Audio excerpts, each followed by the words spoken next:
રાસ એક સ્ત્રી અને પુરુષના મિલનની કથા નથી. આ રાસ એટલે જીવ અને ઈશ્વરના મિલનની કથા છે.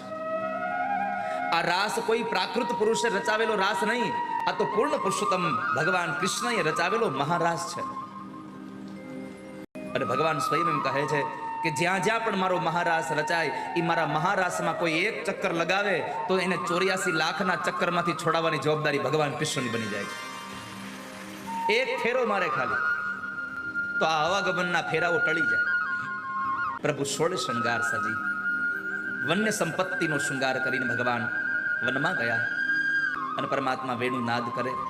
આ એટલો દિવ્ય મહારાસ કે જ્યાં જુનાગઢના નરસિંહ મહેતાને તન્મયતા પમાડી દે એવો મહારાસ,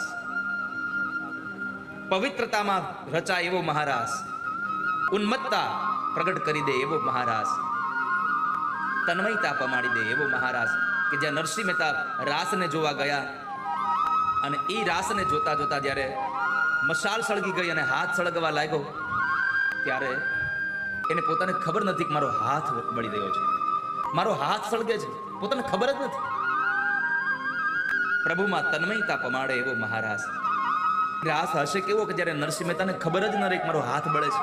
પણ કૈલાસના અધિપતિ ભગવાન ચંદ્રશેખર આશુતોષ ભગવાન મહાદેવ માં પાર્વતીને કહેતા હોય કે પાર્વતી, આ તમે રોજ એકલા એકલા જાઓ છો, ક્યારેક મને લઈ જાઓ ને.